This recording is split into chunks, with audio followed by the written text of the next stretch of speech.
والصلاة والسلام علی رسولہ الکریم وعلی آلہ وصحبہ اجمعین۔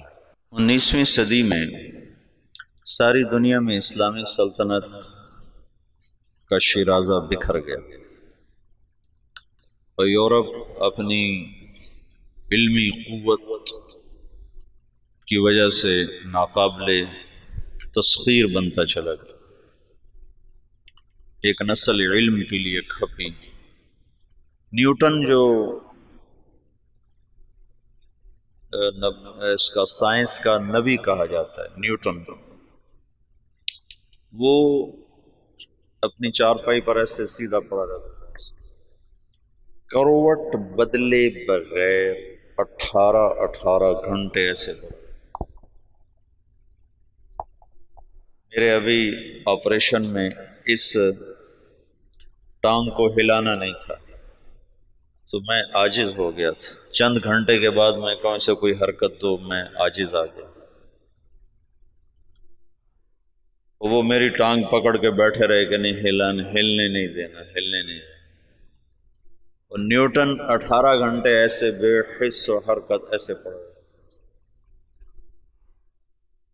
پھر ایک دم اٹھتا تھا، سامنے میز، کرسی، قلم، کاغذ، تو تیزی میں کرسی پر بیٹھنے کی بجائے میز کے اوپر ایسے جھک جاتا تھا اور قلم اٹھا کے ایسے لکھنا شروع کرتا، اور یہ 12 گھنٹے ایسے لکھتا جاتا تھا، 12 گھنٹے۔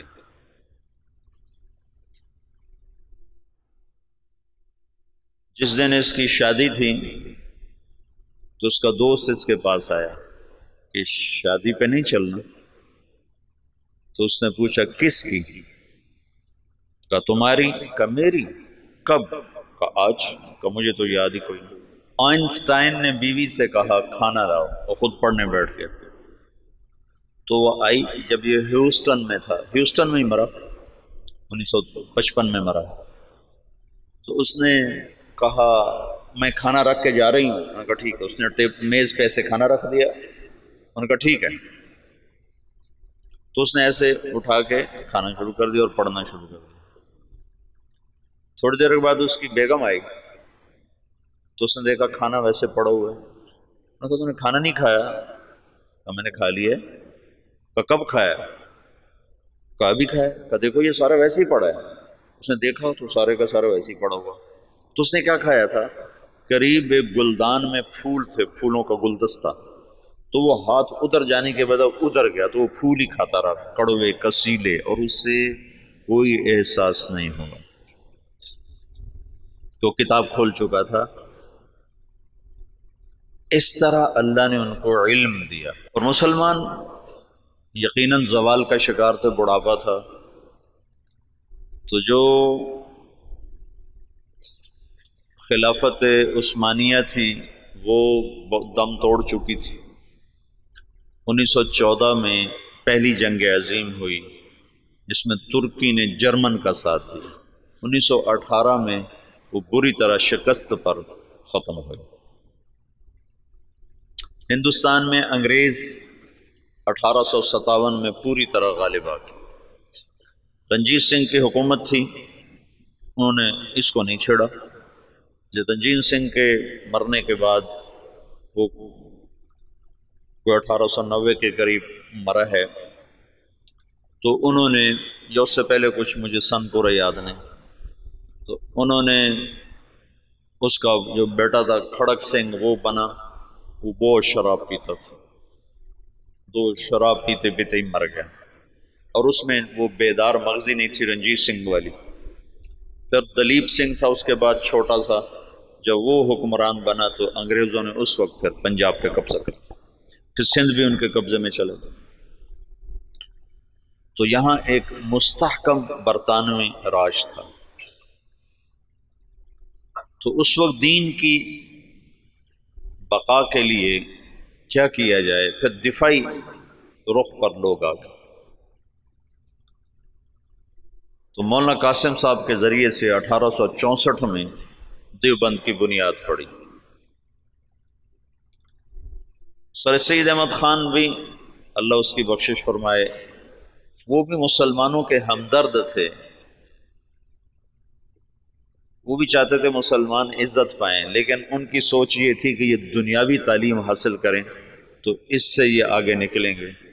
تو اس سوچ پر انہوں نے 1875 میں علی گڑھ میں اسکول کی بنیاد رکھی۔ یہ دونوں حضرات مولانا مملوک علی کے شاگرد ہیں دلی میں۔ 1880 میں مولانا الیاس صاحب پیدا ہو رہے ہیں۔ ان کے والد مولانا اسماعیل صاحب رحمۃ اللہ علیہ یہ صدیقی خاندان سے تھے، ان کی والدہ بھی صدیقی خاندان سے ہیں۔ یہ مظفر نگر کے تھے، والدہ کاندلہ کی تھی، یہ دوسری شادی سے تھے۔ نظام الدین میں ایک مغلوں کی عمارت بنی ہوئی ہے، 64 کھمبا اس کو کہتے ہیں، 64 کھمبا۔ اس کا جو گیٹ ہے، یہ جیسے ہمارا گیٹ چھتا ہوا ہے، آگے چھت ہے، ایسے وہ چھتا ہوا گیٹ ہے، اس کے اوپر ایک پرانی برادری سی تھی، اس میں وہ رہا کرتے تھے مولانا اسماعیل صاحب، مولانا الیاس صاحب کے والد۔ وہاں سے ہجرت کر کے آئے اور اس پرانی مسجد کو انہوں نے آباد کیا۔ یہاں وہ کیسے پہنچے؟ یہ 1876 کی بات ہے، تقریباً 76 کی بات۔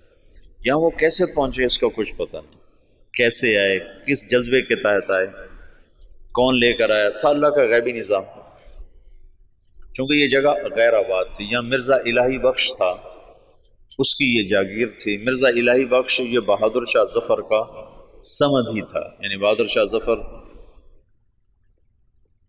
کے بیٹے سے اس کی بیٹی کی شادی ہوئی تھی، اور مرزا الہی بخش بھی انگریزوں سے مل گیا تھا، اور وہ بھی جنگ آزادی کے ختم کرانے والوں میں ایک کردار تھا، اور غداری کا اس نے بھی بڑا صلہ پایا تھا۔ یہ مسجد مرزا الہی بخش نے بنوائی تھی، چھوٹی سی، ابھی تک وہ مسجد باقی ہے۔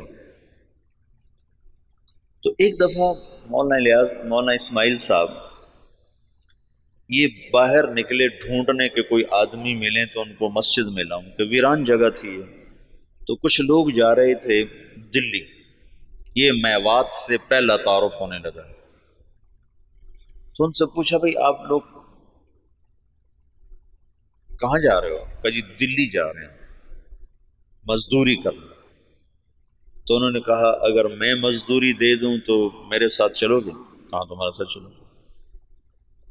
ایک دن کی مزدوری 2 آنے تھی، 2 آنے، تو وہ 5-6 آدمیوں کو لے کر مسجد میں آ گئے اور ان کو وضو سکھایا، طہارت، نماز سکھا کر سارا دن اپنے ساتھ رکھا۔ پھر تعارف پہ پتہ چلا کہ یہ میواتی ہیں۔ میواتی کون ہیں؟ اس کے بارے میں مورخین کی رائے یہ ہے کہ یہ جو ہندوستان کی قدیم قومیں ہیں ان میں سے ہیں میواتی۔ ایک تو ہے نا آریہ نسل جو وسط ایشیا سے آئے اور انہوں نے پورے ہندوستانی خطے پر قبضہ کیا۔ آریہ نسل کے لوگ راجپوت اور جاٹ یہ کہلائے، اور ان کی اور کئی قسمیں بنی۔ جو لوگ یہاں قدیم آباد تھے ان میں سے ایک قوم میو بھی ہے، یہ ہندوستان کی قدیم آباد قوم ہے، اور یہ بہت مار دھاڑ والے اور بہت زیادہ لڑائی مار کٹائی والے، لوٹ مار ان کا پیشہ تھا، کوئی مہذب زندگی ان کی نہیں تھی۔ مولانا محمد اسماعیل صاحب رحمۃ اللہ علیہ نے سب سے پہلے ان کو اپنا گرویدہ بنایا، تو انہوں نے جا کر واپس کہا کہ آج تو بڑے آسان کام ملے، صرف اٹک بیٹھک تھی، نماز اور منہ ہاتھ دھونا تھا، اور دعانے مل گئے۔ بڑے سارے وہ حیران ہو گیا، بڑا اچھا کام ملا بھائی، کوئی مسئلہ ہی کوئی نہیں، نہ کوئی پتھر توڑے، نہ کوئی وزن اٹھایا، اور کام ہمارا بڑا چوکھا چوکھا ہو گیا۔ یہ ابتدا ہے۔ مولانا الیاس صاحب رحمۃ اللہ علیہ، یہ مولانا اسماعیل صاحب کا جو دوسرا نکاح ہے یہ 1868 میں ہوا، دوسرا نکاح۔ اور مولانا الیاس صاحب رحمۃ اللہ علیہ سے پہلے مولانا یحییٰ صاحب پیدا ہوئے، اور پہلی بیوی سے مولانا محمد صاحب تھے، اور 1880 کے آس پاس میں مولانا الیاس صاحب پیدا ہوئے، اور مولانا الیاس صاحب رحمۃ اللہ علیہ سے پہلے مولانا یحییٰ صاحب پیدا ہوئے، اور 1880 کے آس پاس میں مولانا الیاس صاحب پیدا ہوئے۔ اور 1898 میں مولانا اسماعیل صاحب کا انتقال ہو گیا، تو ان کی جگہ ان کے بڑے بیٹے مولانا محمد صاحب یہاں بیٹھے۔ 1918 میں ان کا بھی انتقال ہو گیا۔ مولانا الیاس صاحب رحمۃ اللہ علیہ کی 1912 میں شادی ہوئی۔ 1915 میں پہلا حج کیا اپنے شیخ مولانا خلیل احمد کے ساتھ، گنگوہ میں تعلیم حاصل کی۔ 1906 میں مولانا گنگوہی کا انتقال ہوا ہے، تو ان کے ہاں سے پھر یہ دارالعلوم دیوبند میں آ گئے، وہاں تعلیم مکمل فرمائی۔ پھر 1912 میں ان کی شادی ہوئی۔ 1915 میں پہلا حج مولانا خلیل احمد صاحب کے ساتھ تشریف لے گا۔ اس وقت یہ سہارنپور میں پڑھاتے تھے، اپنے شیخ کے ساتھ پڑھاتے تھے۔ مولانا خلیل احمد صاحب رحمۃ اللہ علیہ وہیں رہ گئے، ہجرت کر کے گئے تھے، وہ واپس نہیں آئے۔ باقی حضرات واپس آئے نہیں، اس وقت نہیں، ساتھ ہی واپس آئے، بعد میں گئے۔ تو 1918 میں مولانا محمد صاحب کا انتقال ہوا، تو مولانا الیاس صاحب رحمۃ اللہ علیہ وہاں تشریف لائے، جنازے میں شرکت فرمائی۔ تو مقامی لوگوں نے، میواتیوں نے کہا کہ اب یہ جگہ خالی ہے تو اس کو آپ آباد کریں۔ تو مولانا نے فرمایا کہ میں اپنے شیخ سے پوچھوں گا۔ تو پھر وہ تشریف لائے سہارنپور، اور مولانا خلیل احمد صاحب سے درخواست کی کہ اس طرح لوگ چاہتے ہیں، میں کیا کروں؟ تو انہوں نے یہ فرمایا تم 1 سال کی چھٹی لے کے چلے جاؤ، اگر تمہارا دل لگے تو وہاں رہ جانا، نہ لگے تو پھر واپس آ جانا، مدرسہ سے تمہارا رابطہ نہ ختم ہو، چھٹی لے لو۔ وہ چھٹی کی جو درخواست لکھی تھی نا، وہ پرانے سہارنپور کے مدرسہ میں ابھی بھی محفوظ پڑی ہوئی۔ 1918 میں مولانا الیاس صاحب تشریف لائے نظام الدین۔ ابھی تبلیغ نام کی کوئی شے ان کے ذہن پر کوئی نہیں۔ 1918 میں شدھی کی تحریک چل پڑی۔ شدھی کیا تھی کہ ہندوؤں نے یہ تحریک چلائی کہ مسلمانوں کو ہندو بناؤ، اور بنیاد انہوں نے یہ اٹھائی کہ مسلمان تو باہر سے آئے، ہم تم ایک قوم ہیں، اوپر جا کر ہم سب کے رشتے ایک ہیں، تو یہ باہر سے مسلمان کون تھے جنہوں نے آ کر ہمارا مذہب بگاڑ دیا، لہٰذا ہم سب کو ایک ہونا چاہیے۔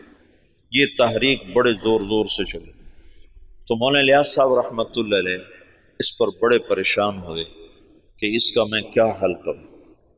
تو انہوں نے جاتے ہی میوات میں مدارس کی بہتات، چھوٹے چھوٹے مکتب، اور اس میں اپنا سب کچھ لگایا، بیوی کا زیور بھی لگا دیا، سینکڑوں چھوٹے چھوٹے مکتب میوات میں کھولے۔ ایک دفعہ میوات میں گئے ہوئے تھے مریدوں کے پاس، تو ایک نوجوان آیا، ہاتھ میں کڑا، بڑی بڑی مونچھیں، داڑھی صاف۔ کسی نے کہا یہ آپ کے مدرسے سے فارغ التحصیل حافظ قرآن ہے۔ کہنے کہ حافظ، اس کا یہ حلیہ کیوں ہے؟ کہ یہ ماحول کی وجہ سے۔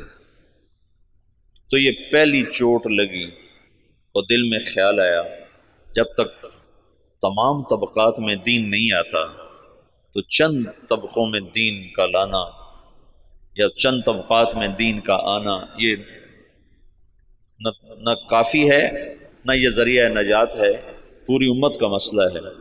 تو مدرسوں سے ایک دم دل بجھ گیا، دل ہٹ گیا، بند نہیں کیے لیکن طبیعت بند ہو گئی، دل ہٹ گیا۔ اور واعظین اس زمانے میں شدھی کی تحریک کے ٹکر میں علماء نے وعاظ کو بھیجنا شروع کیا تھا کہ مختلف شہروں میں جا کر، دیہاتوں میں جا کر تبلیغ کرو۔ تو مولانا الیاس صاحب نے بھی اپنے واعظ بھیجنے شروع کی، لیکن وہ جاتے تھے جہاں تک سڑک ہوتی تھی، جہاں سڑک نہیں ہوتی تھی وہاں نہیں جاتے تھے، یا جہاں کوئی آسائش نہیں ہوتی تھی وہاں نہیں جاتے تھے۔ پھر طبیعت اس سے بھی ہٹ گئی، پھر خانقاہی سلسلہ شروع کیا، اور نظام الدین میں بیعت کا سلسلہ، اس سے پہلے بیعت نہیں فرماتے تھے، پھر بیعت کا سلسلہ شروع۔ تو بہت جلدی مریدوں میں ترقی ہونے لگی، اور مریدوں کا اضافہ بھی، اور مریدوں کے تزکیہ کے حالات بھی بڑے اچھے۔ لیکن کچھ عرصے کے بعد خیال آیا کہ کتنے لوگ میرے مرید ہو جائیں گے، 1,00,000 2 لاکھ، تو عامت الناس کا کیا کروں؟ اب یہ اللہ تعالیٰ فطرت خود ہی کرتی ہے لالے کے حنا بندی، پھول کو سرخی کوئی نہیں پہناتا، اللہ ہی اسے سرخ کرتا ہے۔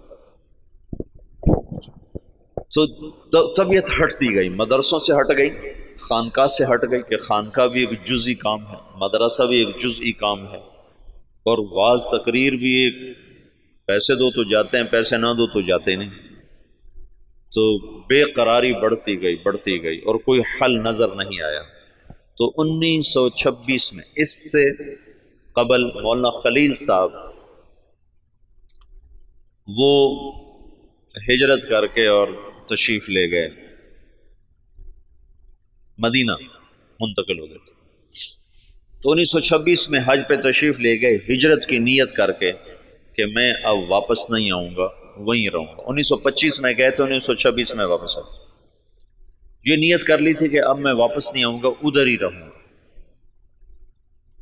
جب یہ مکہ پہنچے تو ان کو خواب میں اللہ کے رسول کی زیارت ہوئی۔ تو انہوں نے پوچھا، یا رسول اللہ، میں امت کی بہتری کے لیے کیا کروں، امت کی ہدایت کے لیے کیا کروں؟ تو اللہ کے رسول نے فرمایا، جیسے میں نے مکے میں کام کیا تھا تم ویسے کام کرو۔ انہوں نے آگے عرض کی، مجھے تو پتہ نہیں مکے میں آپ نے کیسے کام کیا تھا۔ تو اللہ کے نبی نے فرمایا، مکی صورتوں میں غور کرو، اللہ تمہیں سکھائے گا۔ یہ مکہ میں دیکھا۔ پھر مدینہ پہنچے تو وہاں پھر اللہ کے رسول کی زیارت، تو آپ نے ارشاد فرمایا، اللہ تم سے کام لے گا، تم واپس جاؤ، واپس، اور میرے پاس آؤ۔ تو انہوں نے مولانا خلیل احمد صاحب سے یہ خواب ذکر کیا، وہ وہیں منتقل ہو گئے تھے۔ انہوں نے حضرت مدنی رحمت اللہ علیہ کو، مدنی کیوں کہتے ہیں، حسین احمد مدنی، یہ اپنے والد، ان کے والد اپنے پورے خاندان سمیت مدینہ ہجرت کر گئے تھے، پھر ان کا سارا خاندان مدینے میں آباد رہا، یہ بھی مدینہ میں رہے، پھر ہندوستان کے حالات کو دیکھ کر دوبارہ واپس آ گئے تھے، اور یہ کہا تھا کہ میں مسلمانوں کو تنہا نہیں چھوڑ سکتا، میں مدینے میں رہوں اور مسلمان مشقت میں ہوں۔ تو مدینے کا قیام قربان کیا تھا اور واپس تشریف لے آئے ہندوستان۔ یہاں اللہ نے ان سے بہت بڑا کام لیا، تو اس لیے ان کو مدنی کہتے ہیں۔ تو ان کے بھائی تھے سید احمد، وہ وہاں پہلے انہوں نے اتنا فقر دیکھا کہ حضرت مدنی فرماتے ہیں، میرے والد سبزی منڈی جاتے تھے شام کو، تو جو سبزی وہاں گلی ہوئی سڑی ہوئی لوگ پھینک کے چلے جاتے تھے نا، وہ اٹھا کے لاتے تھے، پھر اس کو صاف کر کے خالی ابال کے ہم کھاتے تھے کہ اس میں نمک مرچ ڈالنے کا بھی سکت نہیں تھی، اس طرح شروع کے دن تھے۔ لیکن سید احمد کو اللہ نے صلاحیتیں دیں، انہوں نے شاہ عبدالعزیز سے پتہ نہیں کیسے تعلق بنایا، وہ الگ داستان ہے۔ ان کے بیٹے سید حبیب نے اس سے بھی آگے، اب ان کی نسل وہاں اربوں پتی، بڑے بڑے ان کے محل ہیں، یہ تمہارے حسنین کو 4 گنا کریں تو تب ان کا محل بنتا ہے، اس سے بھی 4 گنا بڑی 4 دیواری ہے جس میں وہ رہ رہے ہیں۔ احد کے قریب ان کے محلات ہیں۔ تو انہوں نے سید احمد سے ذکر کیا، تو انہوں نے جو مسجد نبوی کے اس وقت منتظم تھے ناظم اعلیٰ، ان سے ذکر کیا، تو انہوں نے عشاء کے بعد جب مسجد بند کر دی تو مولانا الیاس صاحب کو بلا کر جالی کا دروازہ کھول کے اندر بھیج دی، تو اندر جالی اور روزے کے درمیان کوئی چاروں طرف دیوار ہے، دروازہ کوئی نہیں، یہ نور الدین زنگی نے اس کو چاروں طرف سے بند کروایا تھا، اور نیچے سیسا پگھلا کے ڈالا تھا۔ جب وہ کچھ لوگ آ کر لاش نکالنے کا منصوبہ لے کر آئے تھے، 3 راتیں وہاں سوئے، 3 راتوں میں سارے کام کی یہ تو خود تو عقل سے تو آ نہیں سکتا، سارے کام کو سکھایا گیا، بتایا گیا، اور پھر یہ کہا گیا ہندوستان جاؤ اور جا کر عوام الناس میں کام کرو، علماء میں نہیں، ورنہ وہ مخالفت کریں گے۔ تو پھر یہ وہاں سے واپس تشریف لائے، 1926 میں پہنچے ہیں، اور پہلے علماء کو جمع کیا اور ان کے سامنے یہ بات رکھی کہ میں یوں کام کرنا چاہتا ہوں، تو کسی ایک نے بھی موافقت نہیں کی سوائے مولانا مدنی صاحب اور مفتی کفایت اللہ صاحب رحمۃ اللہ علیہ۔ ان دو حضرات نے بات کو لیا اور سمجھا اور کہا کہ ہاں یہ تو دعوت والا کام ہے، لیکن یہ کرے گا کون؟ کہا یہ تو اللہ کرے گا، میرے ذمہ جہد ہے۔ پھر وہ بندہ فنا فی تبلیغ ہو گیا اور دیوانگی چھا گئی، دیوانگی۔ ایک دفعہ بیان کر رہے تھے، گرمیوں کے دن تھے، صحن میں 11 بج گئے، 11 فجر کے بعد شروع ہوئے، گرمیوں میں 11 بج گئے۔ تو ایک مواتی کھڑا ہو کر کہنے لگا، او بھائی نام دے دو ورنہ یہ مر جائے گا، بیچارہ مر جائے گا، نام دے دو، نام دے دو۔ ایسی دیوانگی چھا گئی تھی اور کوئی شکل نہیں، کوئی جانتا نہیں، اور آگے سامنے میواتی ہیں جن کو دین کی خبر ہی کوئی نہیں، کلمہ نماز کا نہیں پتا، تو دعوت کیسے دیں گے؟ 10 برس کی محنت کے بعد ایک جماعت چلے کی تیار ہے، 10 سال کے بعد۔ تو ان کو ہدایات دی، پھر ان کو روانہ کرتے کرتے 5 میل ان کے ساتھ پیدل چلتے گئے، پیدل چلتے گئے۔ مولانا سعید خان صاحب سے یہ بات میں نے بہت دفعہ سنا۔ جب ان کو رخصت کرنے لگے تو کہنے لگے کہاں جا رہے ہو؟ ان کا جی دلی جا رہے ہیں۔ کہنے لگے نہیں، لندن پہ چوٹ پڑ گئی، امریکہ پہ چوٹ پڑ گئی، ساری دنیا میں ہدایت کا فیصلہ ہو گیا۔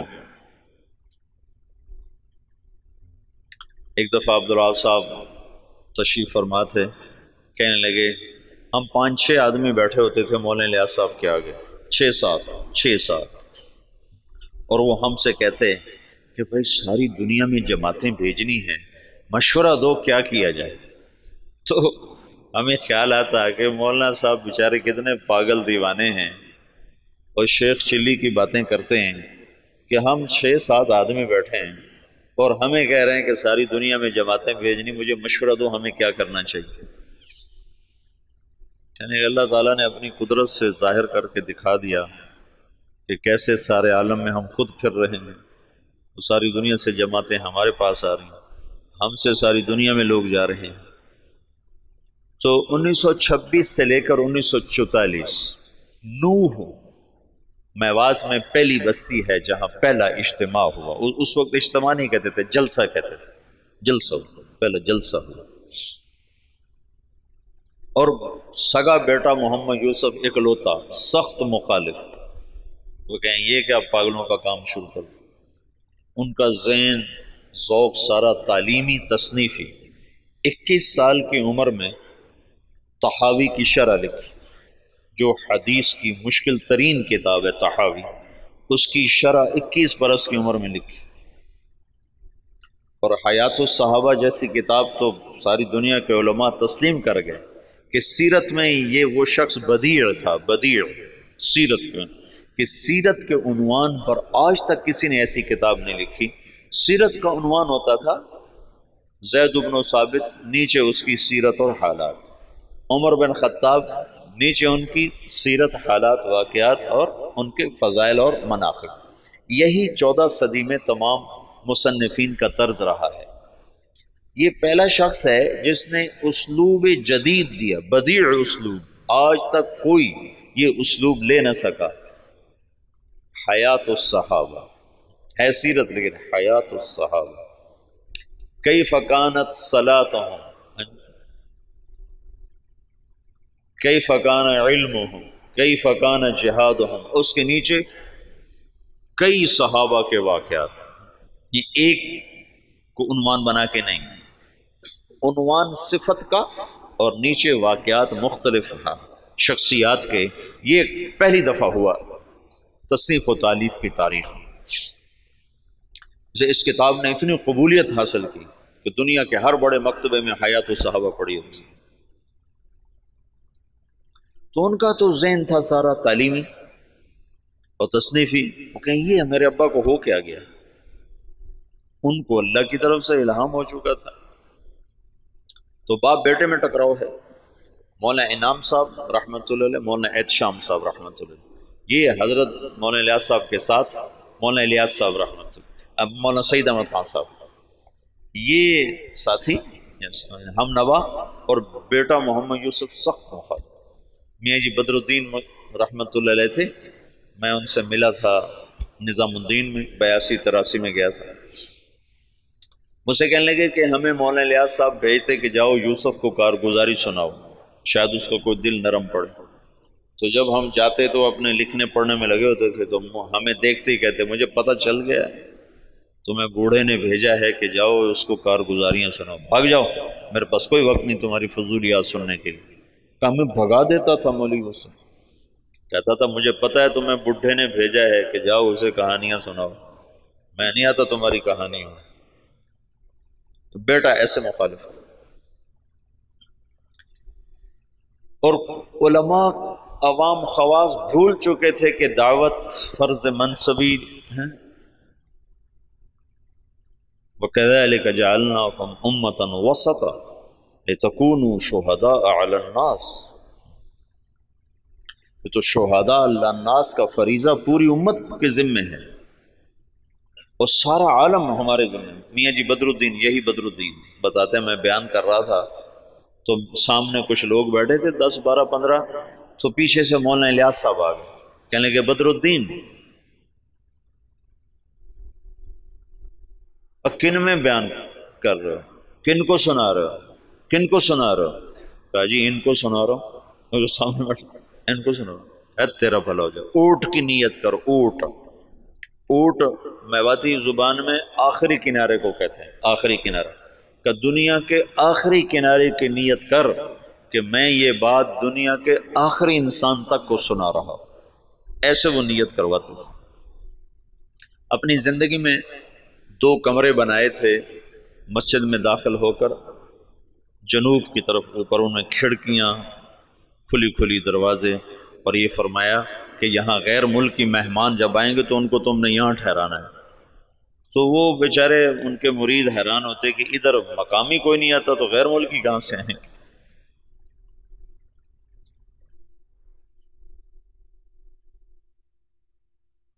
میاں جی دین محمد تھے جو حضرت مولانا الیاس صاحب کے ابتدائی خدام میں تھے، اور جو جماعت مولانا الیاس صاحب نے حضرت تھانوی کے خانقاہ تھانہ بھون بھیجی تھی، اس میں وہ اس جماعت میں ان کی تشکیل تھی۔ وہ کہتے ہیں، ایک دفعہ مجھ سے کہنے لگے کہ مولوی صاحب ہمیں حضرت جی کہتا تھا تم امریکہ جاؤ گے، امریکہ۔ تو ہم تو اتنے سیدھے سادے دیہاتی تھے کہ ہم یوں سمجھتے تھے امریکہ دلی سے آگے کسی شہر کا نام ہے، دلی سے آگے کسی شہر کا نام ہے جو ہمیں کہتا ہے کہ تم امریکہ جاؤ گے۔ یہ تو ہمیں بعد میں پتہ چلا وہ تو دنیا ہی اور ہے جہاں وہ کہتا تو تم جاؤ گے۔ تو جہاز کچھ نہ کچھ اس زمانے میں چل گئے تھے، تو کبھی اوپر سے کوئی جہاز گزرتا تو اس کو میواتی میں کہتے تھے اڑن کھٹولا۔ تو مولانا الیاس صاحب کہتے ہیں ان اڑن کھٹولوں میں تم تبلیغ کرنے جاؤ گے۔ تو ہم تو گدھوں پہ سوار ہونے والے تھے، ہم کہیں مولوی الیاس ہمارا مذاق اڑاتا ہے کہ ہم تو گدھوں پہ سوار ہونے والے، ہم اڑن کھٹولوں میں کہاں بیٹھیں گے؟ تو اللہ نے ان کو اڑن کھٹولوں میں بٹھایا۔ تو ابتدائی ادھر 1926 میں 1918 میں مولانا الیاس صاحب آ کر بیٹھے ہیں نظام الدین، اور 1918 میں برطانوی فوجیں مشرق وسطیٰ میں داخل ہوئی ہیں، اور 1919 میں شام فتح ہوا ہے۔ فرانسیسی فوجوں نے شام کو فتح کیا اور شام کو 3 حصوں میں تقسیم کر دیا۔ ایک کا نام سوریہ رکھا، ایک کا نام لبنان رکھا، اور ایک کا نام اردن کر دیا، اور شام کو 3 حصوں میں تقسیم کر دیا۔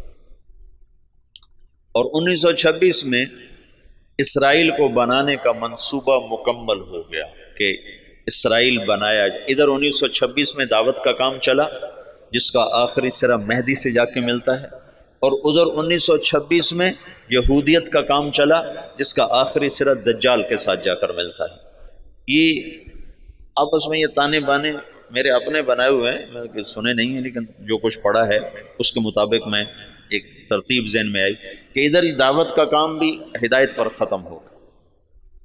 1964 میں پہلی جماعت گئی یوگنڈا، 1964، 4 آدمی، اس میں ایک ابھی بھی زندہ ہیں، عبدالرشید صورتی صاحب جو کراچی کے امیر ہیں۔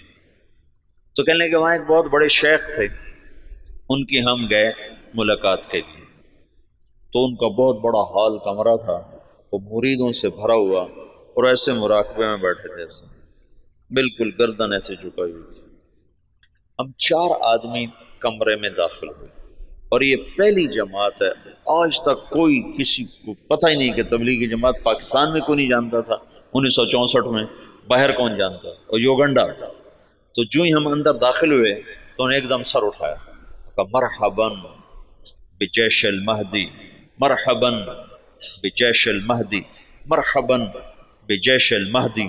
3 دفعہ انہوں نے اس کو دہرایا اور ہمارا بڑا زبردست اکرام کیا۔ تو دعوت کی انتہا وہاں جاتی ہے، اور یہودیت کی انتہا دجال تک جاتی ہے۔ یہ دونوں طاقتیں جب ٹکرائیں گی تو اللہ دجالی فتنے کو ختم فرمائے گا، اور ایمان اور ایمان والوں کو اللہ تعالیٰ عزت اور بلندی عطا فرمائے گا۔ یہ دونوں ایک وقت میں شروع ہوئی۔ 1926 میں جب ان کا اقتدار مستحکم ہو گیا تو انہوں نے یہ طے کیا کہ یہودیوں کو دوبارہ لا کے آباد کیا جائے، اور یہاں ایک اسرائیلی یہودی ریاست بنائی جائے۔ سیہونی تحریک جس کو کہتے ہیں، سیہون ایک پہاڑ ہے جہاں داؤد علیہ السلام عبادت کیا کرتے تھے بقول ان لوگوں کے، تو سیہون کے نام سے سیہونی تحریک نے اپنا نظام چلایا، تو اسرائیل وجود میں آیا۔ اس کا آخری سرا دجال کے ساتھ ملتا ہے، لد، باب و لد، جو ان کا سب سے بڑا اڈا ہے جہاں دجال قتل ہوگا۔ تو اللہ تعالیٰ نے مولانا الیاس صاحب رحمۃ اللہ علیہ سے دعوت کو اس وقت اٹھایا جب دعوت کے نام کو جاننے والے علماء بھی نہیں تھے، وہ بھی اسے اوپرا سمجھتے تھے، اور ان کے ہاں بھی اس پر انکار شدید تھا۔ لیکن اس بندے کے گشتوں نے آہستہ آہستہ آہستہ آہستہ فضا کو ہموار کرنا شروع کیا۔ پھر مولانا الیاس صاحب نے بڑے بڑے علماء کو بلایا کہ اب آپ کے میوات کا دورہ کرو، تو انہوں نے میوات میں دیکھا زندگی کو بدلا ہوا، حالات کو پلٹا کھایا ہوا، تو کچھ اعتراف زبانوں پہ آنے لگا۔ 1944 میں جب دنیا سے جا رہے تھے تو میوات میں صرف میوات میں بہت اچھی فضا کام کی پیدا ہو چکی تھی، اور کچھ دہلی شہر میں۔ عبداللہ صاحب مولانا الیاس صاحب کی وفات سے 6 مہینے پہلے پہنچے ہیں نظام الدین، پھر اس کے بعد تبلیغ کے ہو کے رہ گئے، پھر ساری زندگی اور کوئی کام نہیں۔ مولانا الیاس صاحب کے اس وقت 6 ماہ باقی تھے، اور اس وقت وہ شدید بیمار تھے۔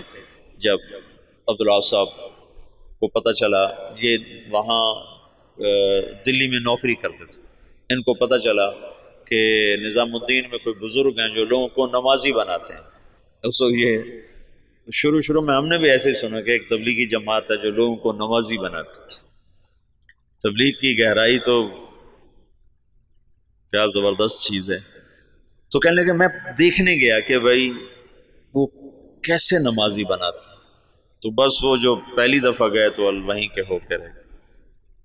مولانا سعید خان صاحب کو 4 سال کی صحبت نصیب ہے، مولانا الیاس صاحب کی صحبت میں 4 برس رہے، مسلسل 4 برس گزارے۔ مولانا عبید اللہ صاحب رحمۃ اللہ علیہ وہ تو بہت پہلے فوت ہو گئے تھے، 1989 میں فوت ہو گئے تھے، تو ان کو بھی کافی لمبا عرصہ مولانا الیاس صاحب کی صحبت نصیب رہی۔ بیٹے مخالف تھے، تو 1944 میں جب مولانا الیاس صاحب کا انتقال ہونے لگا ہے تو انہوں نے مولوی یوسف صاحب کو بلا کر کہا بیٹا آجا مل لے میں جا رہا۔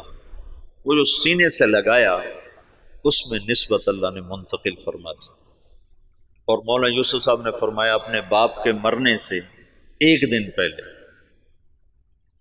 مجھے تبلیغ پہ 100 اعتراض تھے، 100 اعتراض۔ باپ کے مرنے کے بعد اللہ نے تبلیغ کا کام کھولا۔ مولانا الیاس صاحب تبلیغ کے کام کو اجمالی طور پر چھوڑ گئے تھے، مولانا یوسف صاحب نے اس کو کھولنا شروع کیا۔ دن میں 18 گھنٹے بولنے والا آدمی تھا، سوائے سونا اور نماز اور لکھنا، ان 3 اوقات کے علاوہ وہ شخص کی زبان بند نہیں ہوئی، مسلسل جیسے اللہ بلوا رہا تھا۔ بھرپور جوانی میں چلے گئے، 48 برس کی عمر میں انتقال فرمایا۔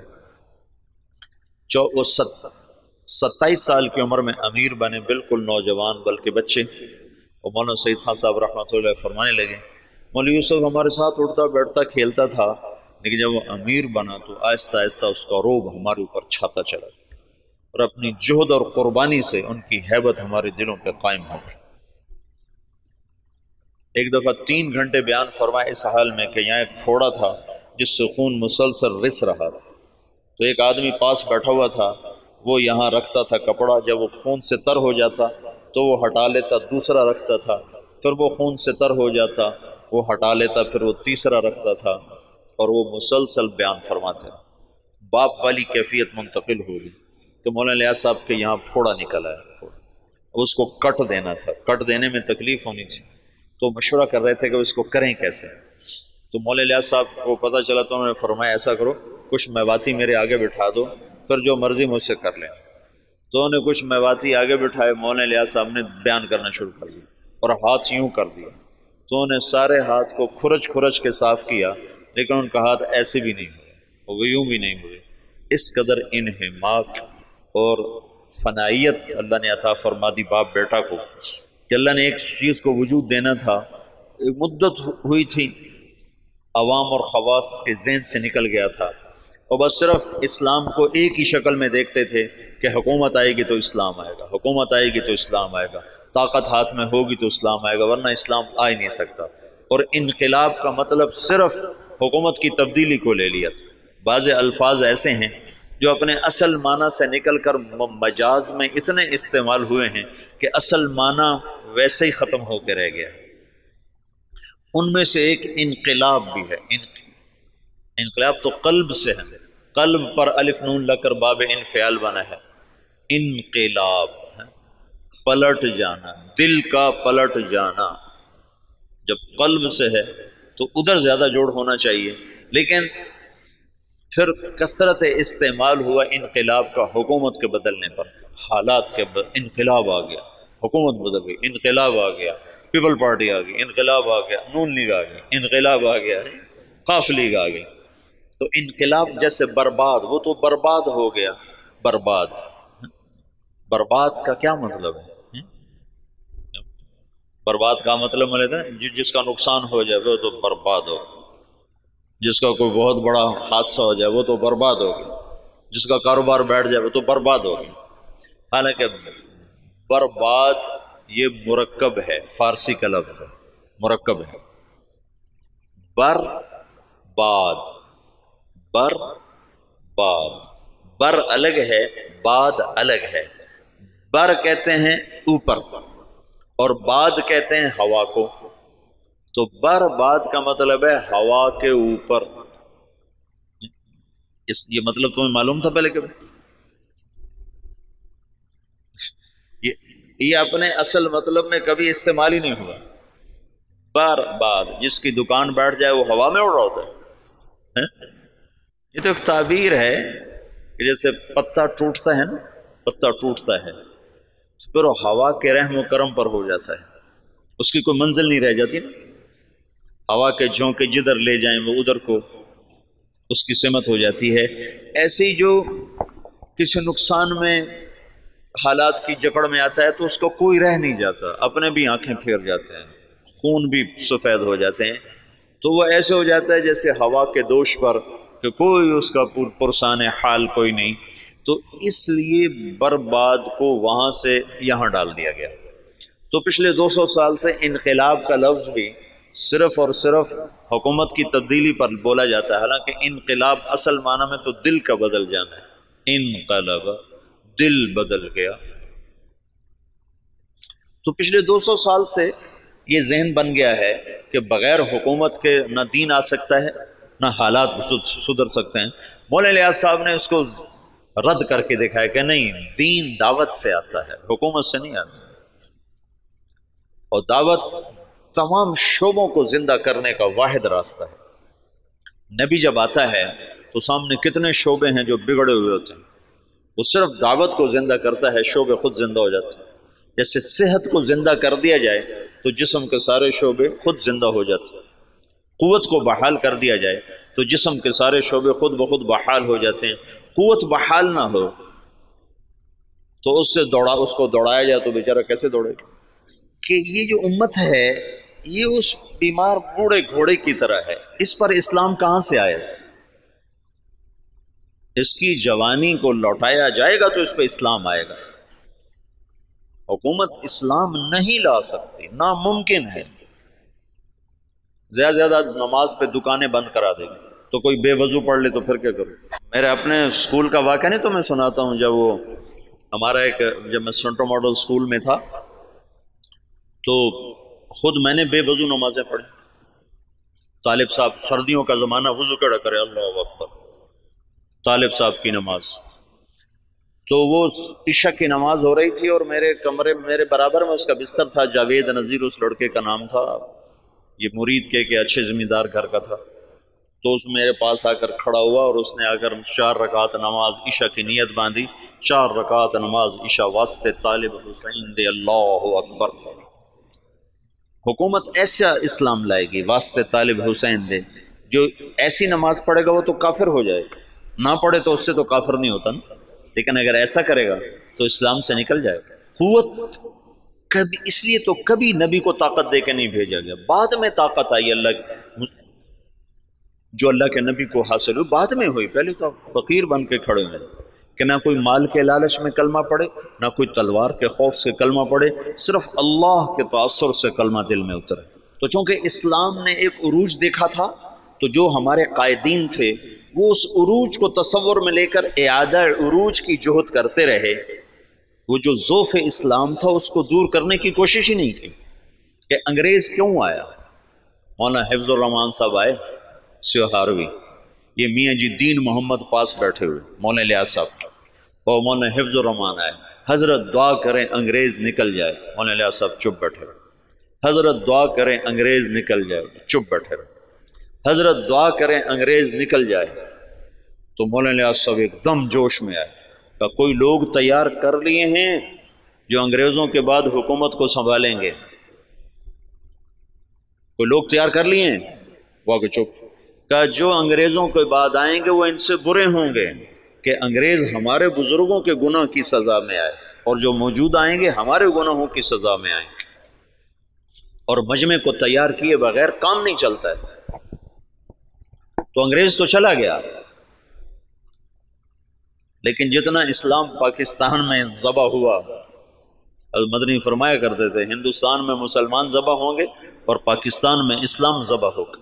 یہ مولانا الیاس صاحب نے پرانا سبق زندہ کیا کہ دعوت وہ واحد سبب ہے جس سے دین آتا ہے، اور میں چلنا ہی نہیں چاہتا، تو مجھے زبردستی کیسے چلاؤ گے؟ تم مجھے زبردستی نماز پڑھاؤ گے تو کتنی پڑھا لو گے؟ اور جو 90% اخلاقیات ہیں وہ کیسے لاؤ؟ ماں کی خدمت کیسے کرواؤ؟ باپ کے آگے چپ رہنا کیسے سکھاؤ؟ بیوی سے حسن سلوک کیسے سکھاؤ؟ وفاداری کیسے سکھاؤ گے؟ رات کو اللہ کے سامنے رونا کہاں سے لاؤ گے؟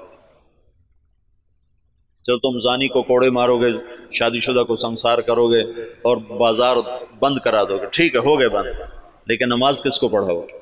مجھے مدینہ میں ایک نوجوان ملا، دیرہ غازی خان کا، کہنے لگا 10 سال سے مدینے میں بغیر وضو کے نماز پڑھی، 10 سال۔ کہ یہ تو میں تمہاری کیسٹیں سنی تو مجھے ہدایت ملی ہے، تو میری بخشش ہو جائے گی؟ میری بخشش ہو جائے گی؟ تو 10 سال مدینے میں بغیر وضو کے نماز پڑھی۔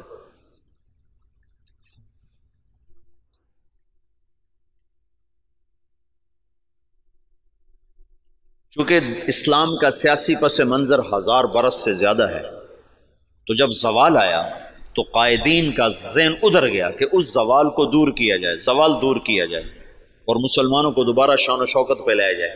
لیکن اس زوال جس وجہ سے آیا تھا اسے دور کرنے کی کوشش کیے بغیر زوال کیسے دور ہوگا؟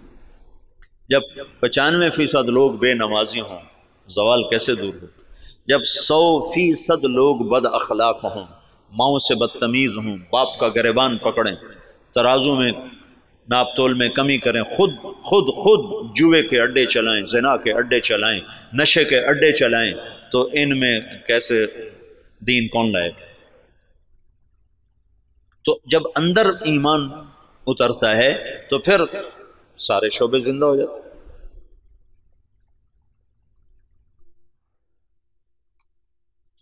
مولانا الیاس صاحب کے ذریعے سے پرانا سبق زندہ ہوا کہ دعوت وہ سبب ہے جس کے ذریعے سے اللہ نے ہر دور کے باطل کو توڑا، ہر دور کے باطل کو توڑا۔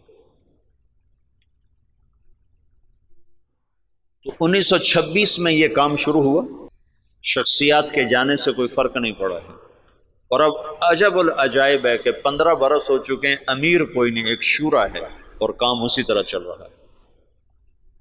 اور عجب العجائب ہے کہ گونگے بھی دین کے داعی بن کے چل رہے ہیں۔ ابھی 1 سال کی جماعت گونگوں کی یمن سے کام کر کے واپس آئی اور 7 مہینے کی دوبارہ ملائیشیا جانے کے لیے تیار کھڑی۔ یہ اسلامی تاریخ میں پہلی دفعہ ہو رہا ہے کہ گونگے دین کے داعی بن جائیں، اور پہلی دفعہ جب سے سورج چمک رہا ہے کانگو کے جنگلوں میں جماعت پہنچی، جہاں اتنے قد کے بونے رہتے ہیں، بونے، اقزام، وہ 4 فٹ کا بڑا جوان ہوتا ہے، جس کا قد 4 فٹ ہو وہ سب سے نمایاں نظر آتا ہے۔ یا 4 فٹ والا تو ہم گودی میں اٹھائے پھرتے، وہ 4 فٹ والا بڑا جوان ہوتا ہے۔ آم کا 3 فٹ، 3.5 فٹ، 3.25 فٹ، اور 4 فٹ والا بڑا چوڑا ہو کے چلتا ہے، اور ننگے رہتے ہیں، مرد عورت کوئی کپڑا استعمال نہیں کرتا، اور کوئی باہر کی دنیا سے ان کا تعلق کوئی نہیں ہے۔ سانپ کاٹے تو علاج ان کا جنگل میں موجود ہے، کانٹا چبھنے سے سانپ کے ڈسنے تک سارا علاج اپنے جنگل سے کرتے ہیں۔ غذا ان کی جنگل کے جانور ہیں، ہر چیز کھاتے ہیں، اور طاقتور اتنے ہیں کہ ہر آدمی 5 سے 6، 7 سے 8 شادیاں کرتا ہے، کوئی کشتے نہیں کھاتے۔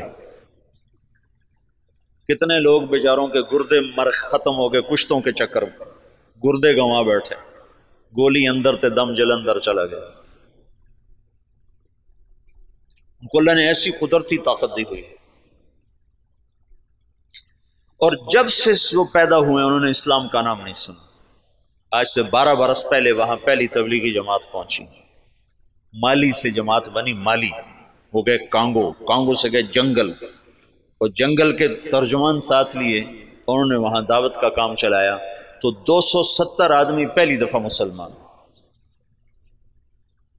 اور ان کو لباس، وہ بیچارے لباس پہن کے اوکھے ہو گئے، ایک ہی کیتا جو سڑے نال ہے، اوکھے ہو گئے۔ تو ان میں ایک ان کا سردار، وہ حج کرنے کے لیے آج سے کوئی 8-9 سال پہلے حج کے لیے، تو کچھ علماء تھے جو تبلیغ کے بڑے مخالف تھے، تو ایک ہمارے دوست ہیں حسن کیمرونی، یہ حسن کیمرون سے جماعت گئی، مالی نہیں، کیمرون سے جماعت گئی تھی۔ تو حسن کیمرونی ہے، وہ مدینہ میں پڑھے ہیں، پھر ریاض سے PhD کی ہے، بڑا فاضل آدمی ہے، وہیں رہتا ہے۔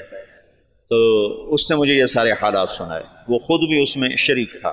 تو وہ اس بونے کو لے کر گئے ان علماء سے، تو ان کا تبلیغ والے یہ کرتے ہیں، تبلیغ والے یہ کرتے ہیں، یہ کرتے ہیں، یہ کرتے ہیں۔ ان کا یہ سب کچھ جو کرتے ہیں بالکل صحیح ہے، ان پر یہ سارے اعتراض ٹھیک ہیں، پر اس بونے کی کارگزاری سن لو کہ تبلیغ والے یہ بھی کرتے ہیں۔ جب انہوں نے سنے حالات تو وہ سارے رونے لگے اور کہنے لگے تبلیغ حق ہے، ہم نفس پرستی کا شکار، اور اب ان کی تعداد تقریباً کوئی 5000 کے قریب ہو چکی ہے، وہ 270 سے اب 5000 تک پہنچ چکے ہیں۔ جب یہ واحد تحریک ہے، پہلے خیر القرون کو چھوڑنے کے بعد، خیر القرون کا کوئی ٹکر نہیں، خیر القرون کے بعد یہ پہلی دفعہ دنیا میں ایسا ہوا ہے کہ کسی تحریک نے 6 بر اعظم کے مسلمانوں کو متاثر کیا۔ اس سے بڑی تحریک آج تک نہیں اٹھی، نہ اتنی شخصیتیں بہت بھاری بھاری اٹھ ہیں، ان کے سامنے مولانا الیاس صاحب کی شخصیت کوئی بڑی نہیں ہے، لیکن جو کام مولانا الیاس سے اللہ نے لیا ہے، یہ خیر القرون کے بعد کوئی ایسا کام نہیں کر سکتا جس میں اتنی وسعت ہو کہ وہ فیجی مشرق میں آخری کنارہ اور ہوائی مغرب میں آخری کنارہ، اور دونوں طرف سے لوگ سمٹ کے رائے میں پہنچ کے دین سیکھ رہے ہیں، یہ پہلی دفعہ دنیا میں ہے۔ ایک تو گونگے ہیں، چلو گونگا تو صبر کرتا، اسے آتا کچھ نہیں۔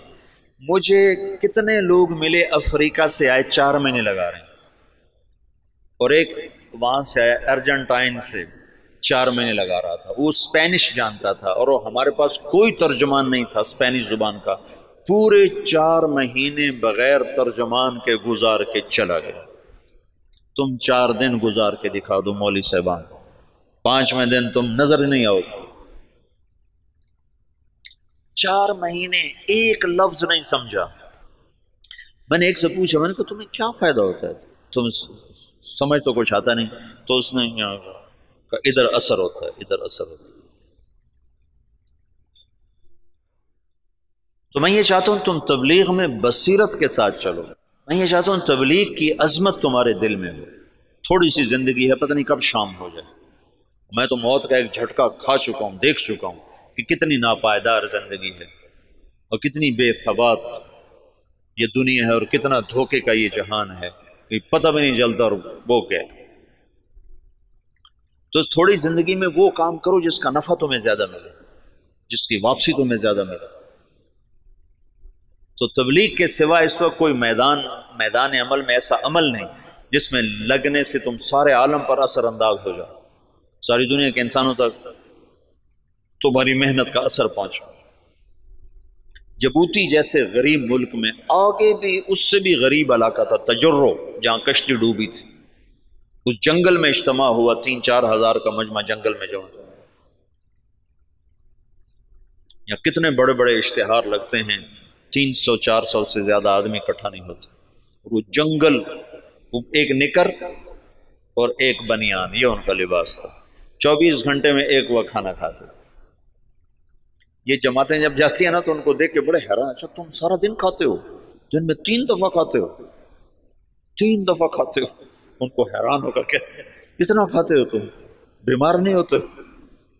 بیمار تو ہوئے پڑے۔ غربت انتہا درجہ۔ میں ایسے ساحل سمندر پر تھا، میں ایسے گیا دیکھنے، تو سب کے وہ عصر کے بعد چائے پی رہے ہیں، چائے۔ تو دیکھا وہ کالا کاوا پانی والا بغیر دودھ کے، ٹوٹی ہوئی پیالیاں، ٹوٹی ہوئی پرچیں، یہ ان کی بڑی عیاشی تھی کہ وہ سمندر کے کنارے چائے پی رہے تھے۔ نکر بنیان، یہ ان کا لباس۔ وہاں تبلیغ پہنچ گئی، کوئی جانتا نہیں محمد الیاس کون ہے، کوئی جانتا ہی نہیں محمد یوسف کون ہے، انعام الحسن کون ہے، عبد الوہاب کون ہے، محمد سعد کون ہے، لیکن تبلیغ وہ ایسے کر رہے ہیں کہ جیسے رائمنڈ میں ہو رہی ہے، جیسے پاکستان میں ہو رہی ہے۔ خود جبوتی والے ان کی زبان نہیں سمجھتے، وہ اور زبان، پہاڑ کی کوئی جنگلی زبان بولتے۔ تو تبلیغ کے معجزات اب نظر آتے ہیں، نظر، یعنی تبلیغ کی کرامت وہ نہیں جو چھپی ہوئی نظر آتی ہے۔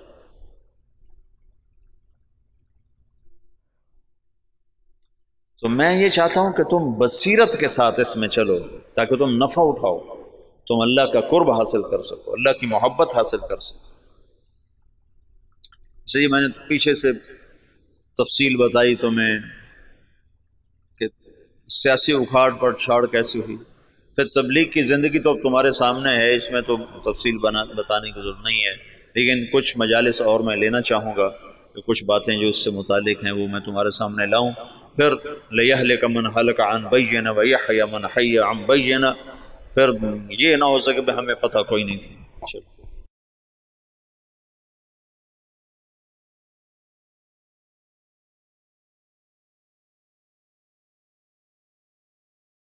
حق بھی بیٹا دعوت سے پھیلتا ہے اور باطل بھی دعوت سے پھیلتا ہے۔ ڈنڈے سے نہ دین پھیلتا ہے، ڈنڈے سے نہ کفر